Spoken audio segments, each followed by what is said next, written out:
Hello, everyone. Welcome to the daily briefing. Thank you for your patience. Is this Wednesday's briefing or Thursday's briefing? Really? I briefed in the dark yesterday, Matt, and you're giving me Well, grief?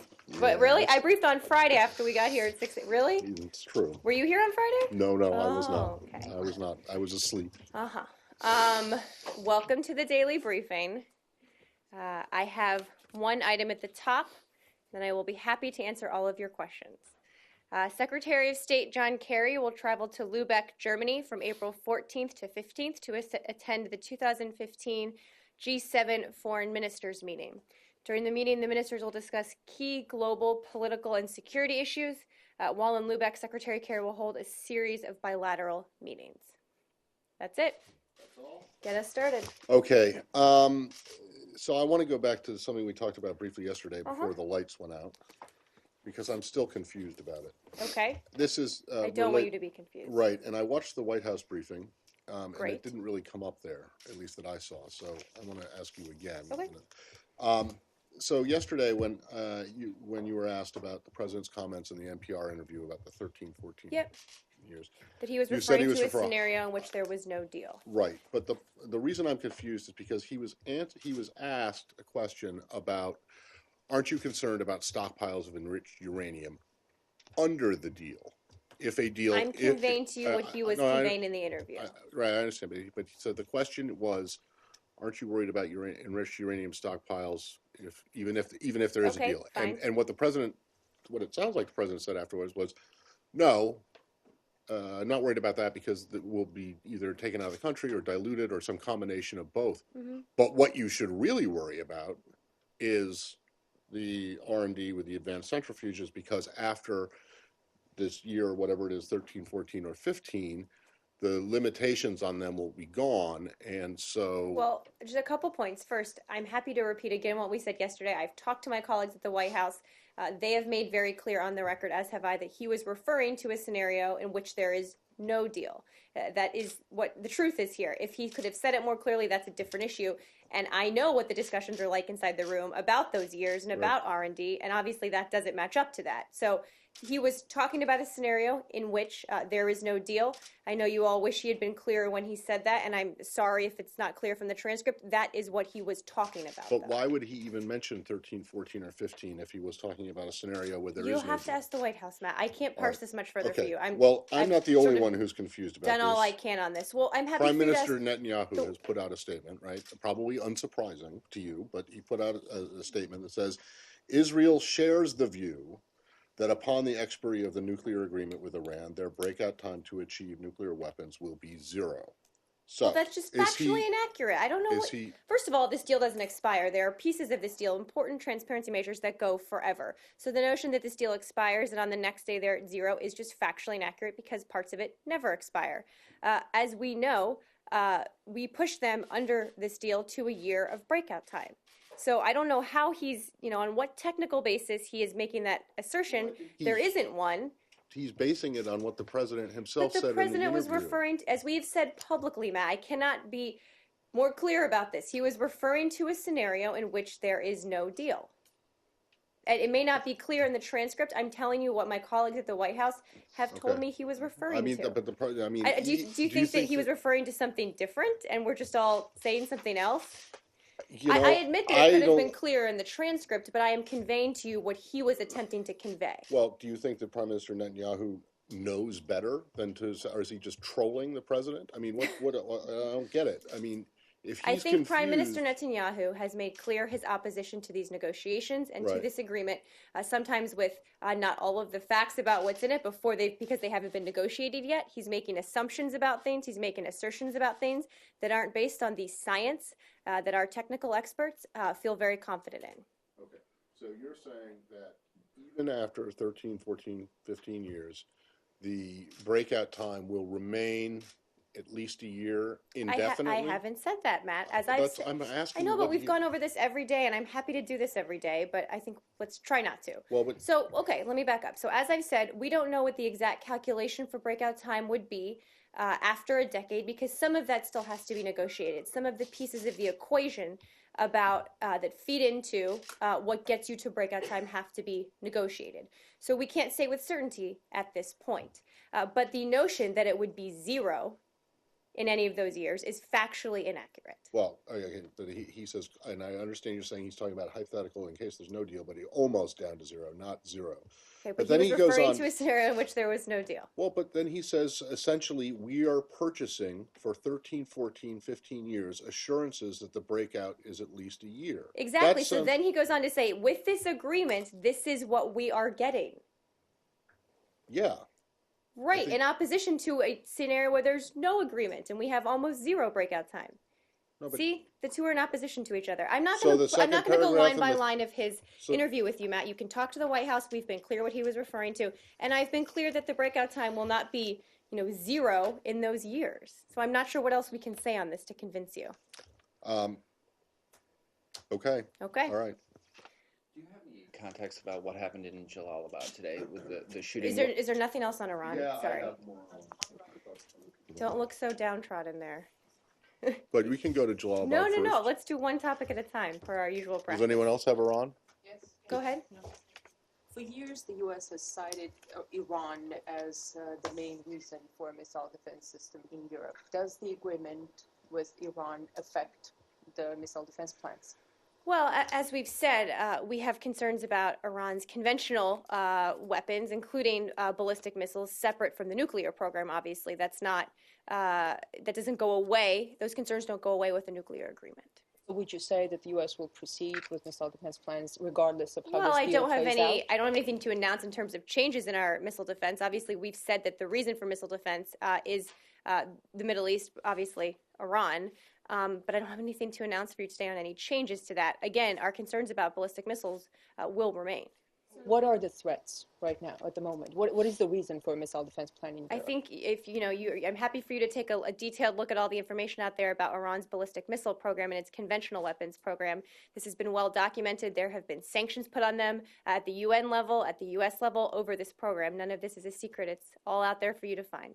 Senate Foreign Relations Committee is planning to vote on Tuesday on the measure to impose more sanctions on Iran. Are they? I'm not sure that's what they're voting on. Yeah, that's my understanding. Not the Corker legislation? Yeah, Corker legislation. Okay, I think well, go ahead. Yep. How robustly is the administration reaching out to members of Congress, given that they're still on a recess, and trying to basically prevent Congress from doing something that the administration would consider harmful to ongoing negotiations? Well, very robustly. The President, Secretary Kerry, other senior administration officials, Ambassador Rice, Undersecretary Sherman, have made a number of phone calls, individual phone calls to key members of Congress to brief them on the details of this agreement. We've done, I think, in the last year, something like over 320 engagements with Congress. I think over half of those have come since the beginning of this year. I can check on those exact numbers for you, but we've done a lot of outreach. Undersecretary Sherman we have offered a briefing tomorrow here, I think at the State Department, for any members who are interested. Secretary Kerry will be going up and speaking to folks next week as well. So it's really, we're talking to folks at a variety of levels, staff, members, Senate, House, Democrats, Republicans, about what's in this agreement. And as the President has said, we are looking for ways to talk to Congress about what role they might play here. Obviously, it has to preserve presidential prerogative, and anything would have to allow us to implement the agreement. If you can imagine a scenario where we can't implement the agreement, why would Iran start implementing the nuclear steps? And I think Congress would say they want Iran to be able to start implementing the nuclear steps. How worried is so that conversation's ongoing. How worried is the administration that members of Congress will be able to find a bipartisan way of putting curbs on this deal with Iran? Well, we're in conversations with them, and as we've said since the beginning, Congress has played a key role in getting us to this point, certainly with passing sanctions, and we want to talk to them and consult with them about this, but their priority should be not making the U.S. negotiators' job harder, not making it tougher for us at the negotiating table by doing things that are harmful to that process, and not by taking away presidential prerogative. So I think that's the conversation we're having with them now. And when you say that the Secretary is going up to the Hill, is he actually testifying in an open session? Is he holding closed-door meetings with members of Congress? think Is he we're going to the Senate Radio TV gallery and holding a presser? Like, how's he carrying out this Yeah, outreach? we're still working out the details. I think there will be opportunities for closed briefings, classified briefings, I should say, of members. I think we're still working out the details given the Secretary's travel schedule, but that's something we're very committed to. As I said, he's had a number of one-on-one conversations, as have many other members of the administration as well. So we want to keep talking to Congress about this, and we want to see if there's a way for them to play a role that doesn't take away our ability to implement this or take away the presidential prerogatives that I know Republicans and Democrats think are important. And then I just wanted to touch on what you just said, presidential prerogatives. Yes. Is this the administration's argument for basically preserving what it sees as its historical role in conducting foreign policy? Well, that's part of it, and that's sort of a broad generalization. There are some specific pieces of the proposed Corker legislation, I think, that, and I'm not an attorney and I'm not going to go line by line on it, but that threaten that presidential prerogative. Republicans and Democrats, I think, both think is important to maintain. But just on the implementation piece, I think most members of Congress, if not all, would agree if we get a deal, Iran should start implementing its nuclear commitments right away. Well, if we can't, what incentive does Iran have to? So I think that's just, there are a lot of arguments here. We're talking to Congress at a host of levels and seeing what the path forward might look like here. So does that mean that the Corker Yeah, go ahead, John. legislation might be salvageable with some tweaks made to it? Well, I'm just not going to get into hypotheticals. The president has said if the Corker legislation as written comes to his desk, he will veto it. So, yes, on Iran still. Yes. Yes. On that same front, on the corporate legislation, Yes. our understanding is that you guys are pushing for a couple of amendments to be tweaked or fixed, including removing the idea that the president would have to certify that Iran is no longer on the state sponsoring terrorism against the U.S., and either shortening or removing the 60-day provision in terms of Congress weighing in on sanctions. So I guess what I was wondering is, besides those two, what other amendments would you guys like to see In to the terms of the legislation? Iran is on the state sponsor of terrorism list. No, it's the certification that Iran is not sponsoring terrorism against the U.S. It's some wording. I haven't along heard those that discussed at all in these conversations. Right, but legislation. I haven't heard In that a form, discussed. yeah. Right. In terms of what specific, right. Well, I'm not confirming those are things that Fair we're enough. discussing, and I'm not going to get into our internal discussions with members of Congress or their staff about what role Congress might play. This is an ongoing process. We've been very clear that we need the room to negotiate and that these next 3 months are going to be tough and we have a lot of work to do. But we're also, as the president said, open to working with Congress to see what role they can play. I have nothing to predict in terms of what that might look like in terms of the Corker legislation or amendments. That's just, I'm not going to get into any of that up here. I do have a quick follow-up. Yeah, go ahead. Henry Kissinger and George Shultz published a piece in the Wall Street Journal today Mm-hmm. that raised a lot of questions about the deal. These are, diplomatic statesman types. Mm-hmm. You guys have any reaction to that? Do you think they were fair? Well, the secretary has spoken to a number of his predecessors that were former secretaries of state since we got this agreement, or since the parameters, we got the parameters finalized. And we're having conversations with other senior officials.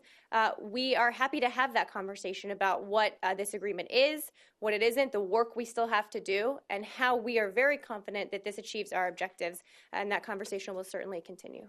Like this, having Henry Kissinger and others come out and say this, isn't it kind of undermining your case a little bit? I think that their Have you piece was talked a to little him? more nuanced. Well, I haven't. I think. has the secretary spoken to Henry think Kissinger and George Shultz? I think their piece was a little more nuanced than that, and we are all for robust debate about what this looks like, and that's why we are being very clear publicly, whether it's the secretary going out and speaking, having private conversations with former officials, having private conversations with Congress, classified conversations, to make the case for why this does what we say it does. And we've always said the best way to defend this is to get a good deal, and that's what we've done and what we're working on for the next 3 months. Has the secretary spoken to Henry Kissinger or George I Shultz? said he's spoken to some of his predecessors here. I'm not probably going to get into more specifics. Why, Yes. Well, why not? Because if he I'm has, happy to check. spoken to Kissinger and Schultz, they clearly weren't very persuaded. Because I'm happy to check on the full list.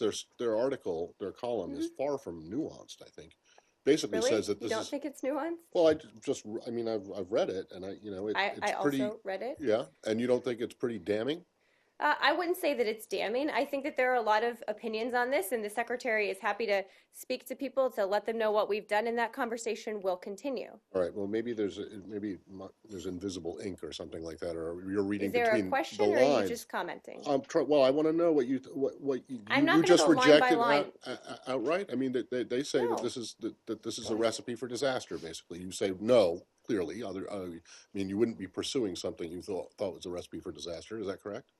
Correct, Matt. Okay, so one of the things they say is that absent a linkage between nuclear and political restraint, America's traditional allies will conclude that the U.S. has traded temporary nuclear cooperation for acquiescence to Iranian hegemony in the region. Not true? I would obviously disagree with that. I think that an Iran backed up by a nuclear weapon would be more able to project power in the region. And so that's why we don't want them to get a nuclear weapon. That's what this deal does. Back when... And I didn't hear a lot of alternatives. I heard a lot of sort of big words and big thoughts in that piece, and those are certainly, there's a place for that, but I didn't hear a lot of alternatives about what they would do differently. I know the Secretary values the discussions he has with his predecessors, regardless of sort of where they fall on the specifics. Well, I guess one of the criticisms is that there aren't enough big words and big thought, or people argue that there are not enough big words and big thoughts in what the administration is pursuing. Its overall policy, particularly in the Middle East right now, which has been roiled with unrest and uncertainty, and that I think that's what the point is they're making it, that you rejected. I understand that. Well, in a region already roiled by so much uncertainty and unrest. You don't want to introduce the bomb. Correct. Think about this, Matt. Think about either an Iran with a nuclear weapon. Think about how that would create even more instability. Think about having to utilize other options to prevent them from getting a nuclear weapon and the kinds of instability that would lead to. In the president's first inaugural address, he had that famous someone line. did some research today. Go ahead. Well, this is pretty famous line. Go ahead. The line, "We will extend a hand if you are willing to unclench your fist." Does this fall into that category? This what? What's that this? the negotiations, the nuclear deal? I think this is something we talked about a few days ago. As we've said, the president has been very clear that we want better people-to-people ties with the Iranian people.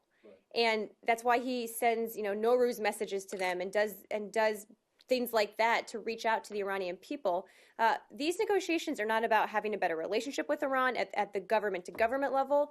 They're not about trusting Iran. They're not about lessening our concern with everything else they're doing in the region. They're about one discrete issue, very important one, and seeing if we can resolve that. As a result of the letters that he's sent and others have messages, the contacts that have happened between the secretary and the Iranian foreign minister, the Nowruz messages, these negotiations, which have a benefit for Iran in terms of sanctions relief if they comply.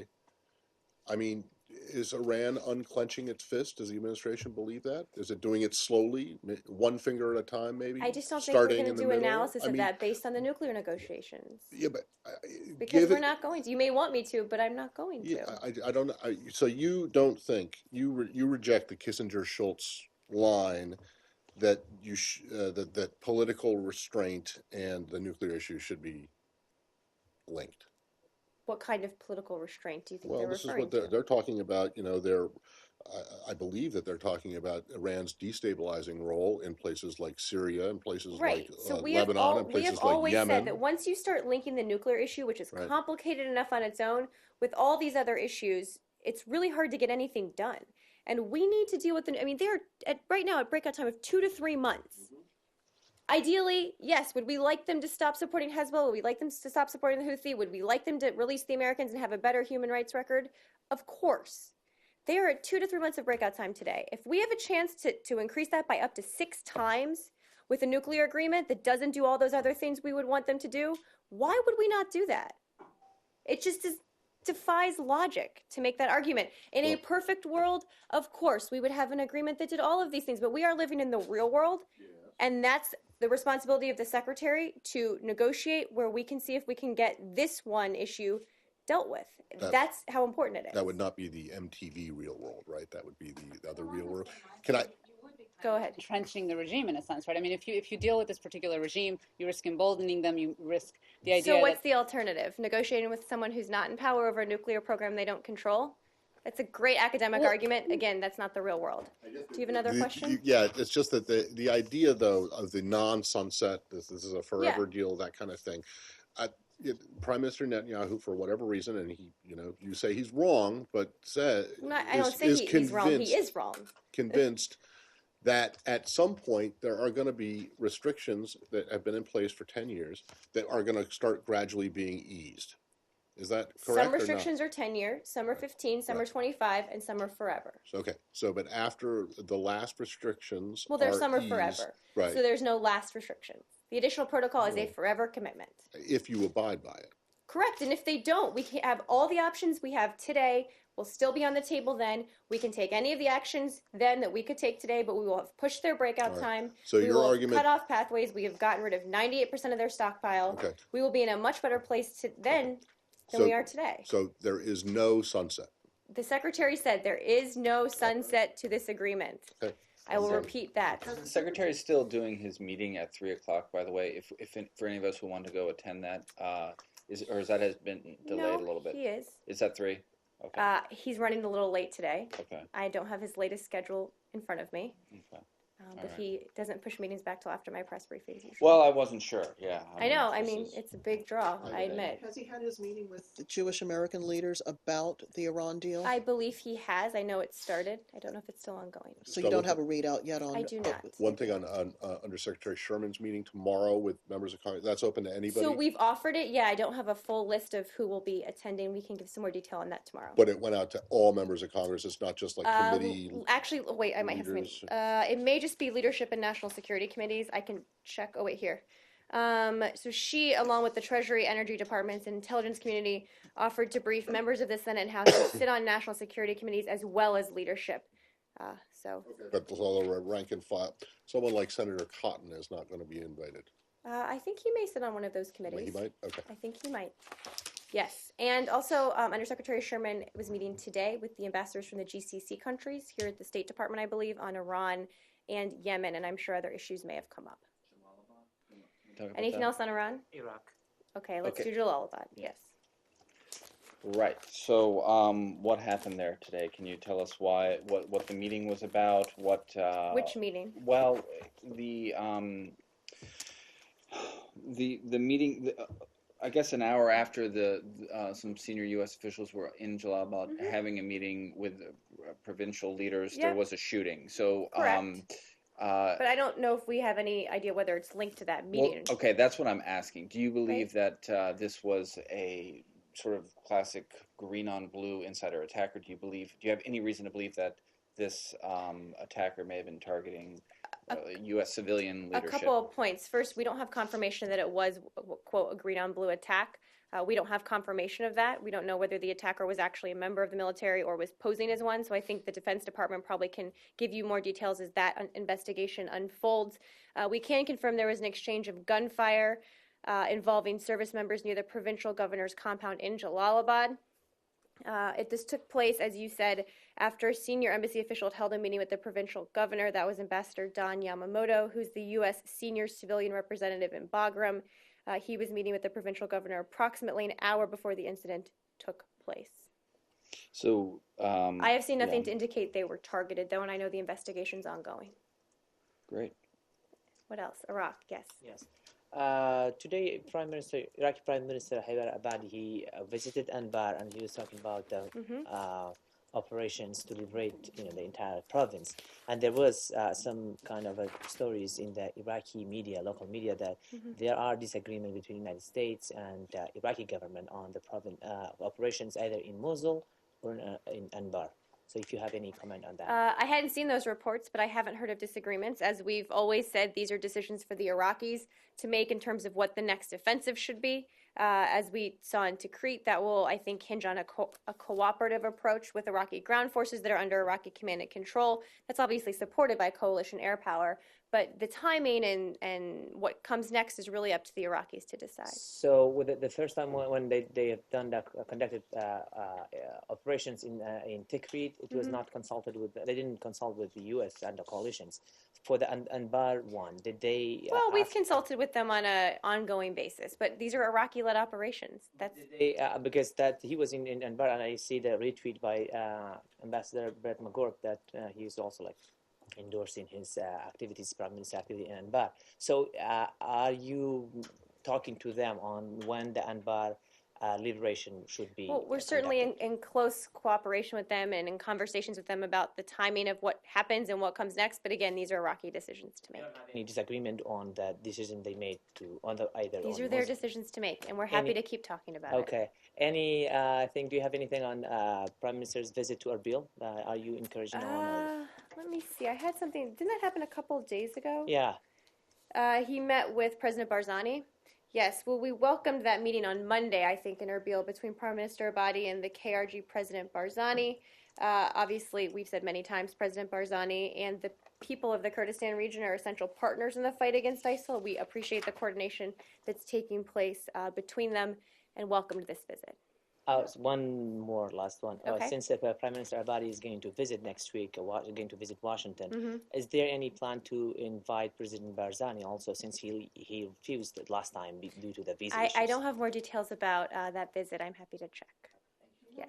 Going back to the situation in Tikrit, do you have anything more on reports that there might have been some retaliation attacks between Shia and Sunni? I had something on this yesterday. Let me see what I have. We obviously take seriously any of these kinds of reports. We believe the initial reports of widespread looting and burning of homes appear to have been exaggerated, but we do remain concerned by reports that appeared over the weekend and have raised our concerns with the Iraqi government. I think it was on Monday that Prime Minister Abadi vowed to protect the people who had been under ISIL control from any retribution or rights violations when the lands are retaken by government forces. So this is something that we talk to the Iraqis about quite a bit. Is there a mechanism for working particularly with the Iraqi military to make certain that they're not engaging in something? Well, this is something that Prime Minister Abadi has pledged, and it's up to them to make sure that it doesn't happen. Yes, go ahead. Cuba? So speaking yesterday at the Washington Foreign Press Center, Assistant Secretary Jacobson said that the State Department is nearing completion of its review of Cuba as a state sponsor of terrorism. Do you have any more details about when a decision might be forthcoming? I do not. When we have something to announce, we will. I know everyone's on the edge of their seats. I have nothing to guess about. Is there any response to Senator Menendez, who just came out with a fairly vituperative statement against the State Department? I like that that's going to be in the transcript today. I haven't seen the statement, quite frankly, and I don't want to prejudge the outcome of a review or, speak about that publicly until we have something to announce, and I think I'll leave it at that. But there is a process that's in place where when you undertake a review, there are very clear criteria. So I'm sure that our team used those, and we will see what we see. Can I just go back to Cuba for 1 second? Yeah. And I know you probably addressed this before, but can we just since it's going to be, it sounds like, in the news in the coming days, can you give us a little bit of context as to why Cuba is considered at this point to be a state sponsor of terrorism? I don't have in front of me all of the criteria that we used in the last report outlining that. I'm happy to check with our folks and get that to you after the briefing. All right, so. I'm happy to check. I have a tangential question to that. Okay. Tom Shannon is in Venezuela? He is. Just give me 1 second.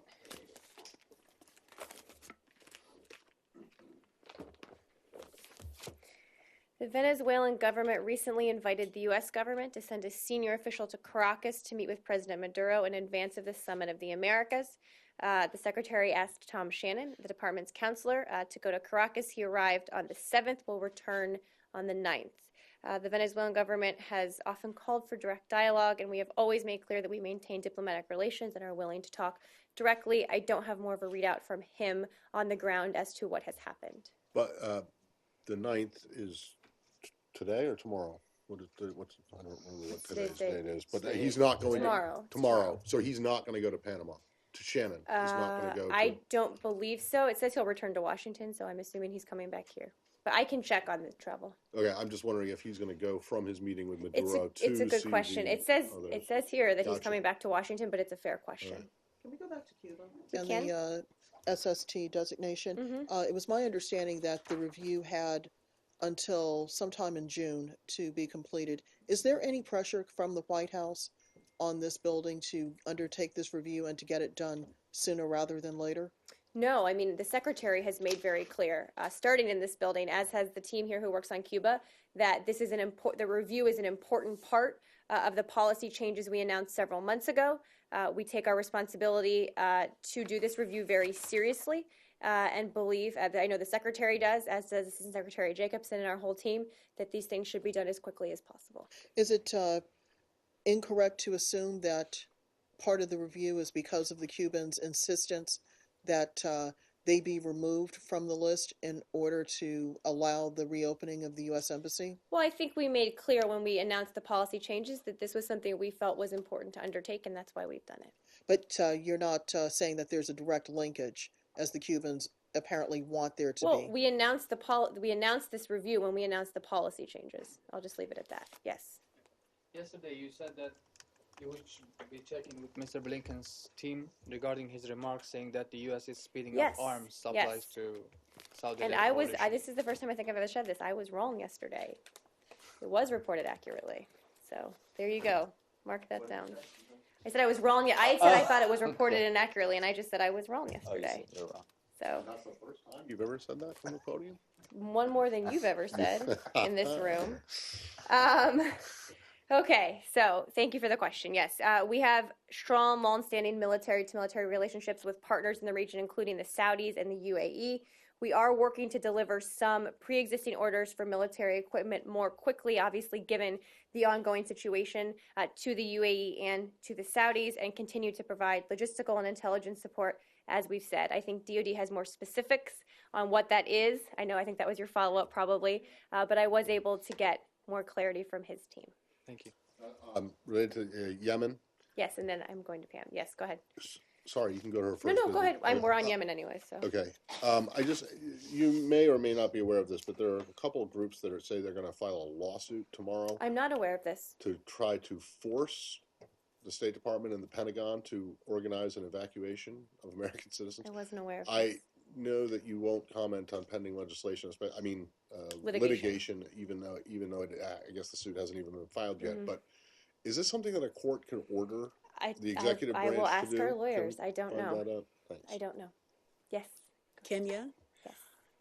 I know this came up at the Pentagon briefing today, but if you could weigh in also, it would be great. The country's foreign minister is saying that Kenya needs more assistance from the U.S. and European allies to fight militants. Has there been a formal request, is State aware of a formal request for additional assistance from Kenya? And then secondly, currently, what kinds of U.S. assistance is currently being provided to the country? I'm not aware of a new request, but I'm happy to check with our team and see if one has come in here. I don't know if the Defense Department spoke to that piece specifically. We continue to provide training, material, and technical support to assist Kenya and other AMISOM troop contributing countries who are fighting alongside Somalia against al-Shabaab in Somalia. That's certainly part of the assistance we've been giving when it comes to al-Shabaab. And with Kenya, we've been in direct and frequent contact with them. We have worked closely with them on security matters, but I'm not sure if they've asked for more. I know I've asked this question before, but does this building believe that Kenya has taken full advantage of the assistance provided to it by the Americans? Well, I think a couple things. First, that there are frequent threats inside Kenya, many different threat streams that are reported that come in, I know, to the Kenyans. So this is clearly a very difficult challenge for them. I think it's probably no surprise that the security forces need to do better. I mean, I think that's just sort of a factual statement. That's why we're trying to work with them. I think in part, al-Shabaab has suffered some leadership losses over the last 3 months, and I think these kinds of sort of high casualty, in some ways low resource or lower resource attacks are a way they've tried to respond to some of those leadership losses and to sort of reassert themselves, and they certainly know the operating environment in Kenya very well. So we are working very closely with the Kenyans. They are resource constrained. part of, I think, what needs to happen is to really, they have these resources that they try to match to shifting threats, and that is a challenge, right? And so we're helping them do that going forward, but it is a tough challenge. What else? Yes, or go ahead on Russia. Then I'll go to you. Yes. On Yemen. Oh, on Yemen still? Yeah. Okay, let's finish Yemen. I'm sorry if this was said. One of my colleagues pointed out to me that the Saudi ambassador said last week that the Houthis should be designated as a terrorist group. Do we? They are not designated under U.S. law as a terrorist group. Should they be, is the question? Well, I'm not sure I'm going to analytically weigh in on whether they should be or not. That's an interesting question that I'm just not going to probably take a stance on. They are not. We have said they are an incredibly destabilizing force. They undertook, unilateral armed aggression against the government of Yemen, but there's a process for doing this, and I just don't have much analysis to do on that. Okay. Yes, let's go to Russia. For years, the U.S. has maintained that the missile defense system is not against Russia. Would That's you true. say the same now? Correct, absolutely. We have been crystal clear about that, yes. Yes. And on Pakistan, the Defense Security Cooperation Agency said that the State Department has approved an approximately $1 billion of arms, including Hellfire missiles and helicopters to Pakistan. Do you confirm? And then, yes. What is the status of this, arms sale and proposal? So the State Department did approve a possible foreign military sale to Pakistan for helicopters and associated equipment, parts and support for an estimated cost of about $952 million. This proposed sale of helicopters and weapon systems will provide Pakistan with military capabilities in support of its counterterrorism operations inside the country. What does it mean when you say it's possible? What is the status of this proposal now? Yep, so I believe that we are required to submit this notification, which to Congress 30 days in advance of when this actually will happen. So it's my understanding that at the conclusion of the 30 days, we would then move towards finalizing. Is it to the Congress or not? I believe that it has, but let me double check. Okay. Yes.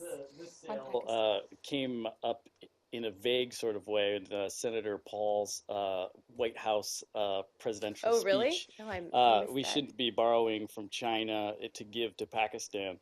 And Interesting. Should, relations with countries that burn the American flag. Any response in terms of the defense of military support to Pakistan? It's obviously been a problematic. Well, I didn't see those comments. One of the nice things about this job is I don't have to pay too much attention to American politics at the moment. But in general, we have a very close counterterrorism relationship with Pakistan for very good reasons. There's still a serious threat in Pakistan from terrorists who have either attacked the United States or American soldiers in Afghanistan, who have tried to plot and plan against the West, including the U.S. Obviously, the remnants of core al-Qaeda are mainly in the tribal areas of Pakistan. So the Pakistanis have a serious problem still, and that's why we're trying to help them. This is in our national security interest to do so. As much as I see, I think the request was made by Pakistan. When was this request? Do you have? I don't have more details. I'm happy to get those for you. I'm sorry, I don't have those in front of me. Okay. Yes. Along the same lines, so there's this possible weapons deal or whatever with Pakistan. Today, the Iranian foreign minister was in Pakistan, talking to them apparently about Yemen. The Saudis apparently want Pakistan to send ground troops to Yemen.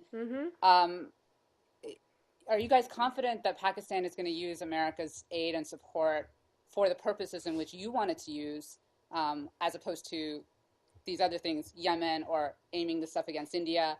I mean, how is this relationship going, especially since in the past it has not been the most constructive at times? Well, I would say when it comes to these capabilities, they are for internal counterterrorism uses inside Pakistan. So to be very clear about that, going after terrorists inside their own country. So this is what it's designed to do. And we obviously have many ways of monitoring how weapons we sell to any country are used in terms of end use and how we monitor that. That's something we obviously care very deeply about. So you trust the Pakistanis? This isn't about trust. This is about being able to see where our weapons go, see what they're used for, and that's something that we are confident we are able to do. What if they use that? What if, for example, you find out that Pakistan is using the arms by the U.S. in Yemen, for example? I think that's a bit of a not realistic hypothetical here. I don't think that would be very cost effective. If they get the resources from the U.S., that means they can devote other resources they might have had to sending soldiers or whatever to Yemen. So I mean, I'm not sure there's a factual basis to back up these questions. I understand why they're interesting, but if you think there's actually a realistic chance that would happen, I'm happy to entertain those questions with my team. Do you guys support Pakistan sending ground troops to Yemen? I understand that. I'm sorry, but I think the Pakistanis want these because they have a problem in their own country that they need to work on. So, but do you support them sending ground troops to Yemen? That every country can make their own decisions about how they, if and how they participate in the Saudi-led coalition. We have said that we are supporting them logistically, as I've said, with munitions and other arms as well. Every country can make their own decisions about that. That's not for us to decide. Yes. You said it isn't about trust, but Pakistan is a major non-NATO ally. And there is an element of trust that goes into Absolutely, that. but we don't just base these things on trust. There are ways in our weapons sales with other countries that we have of monitoring their end use and where they end up. That's why these things are built into these kinds of deals. I have one more, unrelated. Yes. Okay. North Korea says that it has deported an American woman. I saw that. We can't confirm. We've seen the reports. We can't confirm that yet. We're trying to. Well, I wasn't aware, but I've been preoccupied with Iran and not really paying attention. Exactly. But were you aware that this woman We had seen those reports, and we're also working. We've been working to confirm them. I think since some of these reports started coming out, and for privacy, don't have much more to share. Okay. Well, do you know? Did the Swedes get to see her? For privacy reasons, I don't have much more to share. So. Or anything else to share. You can't confirm that she's been deported. You can't even confirm that Correct. We don't know. Detained. We can't confirm any of the details that have been reported. Can I stay on North Korea? You can, yes. Yesterday, commander of the U.S. Northern Command, Gotney, said in a briefing, U.S. government assessment is that North Korea has the ability to put the nuclear weapon on KN-08 and shoot it at the U.S. homeland. And then today, South Korean government said they contacted the U.S. government to have the clarification on his statement. And then they said the U.S. government said his remark is not the U.S. government's position. Did you check with DOD on that, given it was a defense official? I don't actually know the facts here. I hadn't seen his comments. I'm happy to check with my colleagues at the Defense Department, but they're probably better able to speak to one of their officials' statements. I hadn't even seen the comments, so I don't even know what the answer is. Okay. But check with DOD. Yes, Abigail. I go back to Cuba for a second, and I apologize if you've already addressed this, but will we know when Kerry has made his recommendation to the president, or when it comes to the state's These are all parts of the internal process. We're just not going to get into when different pieces happen. When we have something to announce, we will do so. Anything else? Yes. Okay, go ahead. Yes. Yeah. Kerry, you said the secretary is going next week to the Hill on Iran, So yes, I said he will be. I don't have more details to share. We're trying to work out his travel schedule. We're going to Germany for the G7. That's what the plan. No, it's not this week. We go to Panama tomorrow morning and aren't back till late on Friday night. So, not much more time. Yes, Abigail, and then we'll go around the room. Yes. Go back to the hacking thing that was discussed yesterday. The reports that are saying that hackers, Russian or otherwise, may have come through the State Department portal in order to access the White House. Do you have any comment on that? We don't. As people know, this is referring to the same incident we talked about months ago, but we don't have more comment on those reports. As to that incident months ago, some of the reports are that the hackers haven't left. So it may have happened months ago, but traces of the attack are still present. Can you deny that? As I've said, we don't have much more comment on this than we've already said. Because you can dismiss it as old news, but if there's I wasn't dismissing it. I was just being clear there wasn't something new. I think some people were confused about that yesterday. But if they're still in there, then it's technical term. It's well. In there. Look it up. I just don't have much more comment on this for you. Yes. If you had any information, apparently the U.S. Helped Uganda in the arrest of this former detainee from Guantanamo who was arrested for assassinating a prosecutor. Can you just elaborate or give us more details on what specifically the U.S. role was in assisting the Ugandans? Yes, so we can confirm that U.S. government personnel supported a Ugandan operation that successfully apprehended several individuals suspected of being involved in the assassination of the senior principal state attorney. This support was provided at the request of Ugandan authorities. We're not, I think, going to get into the details of the nature of that support. Can confirm that one of those detained in the operation was a former Guantanamo detainee who was released in 2006. Anything else? Thank you. Thanks, guys.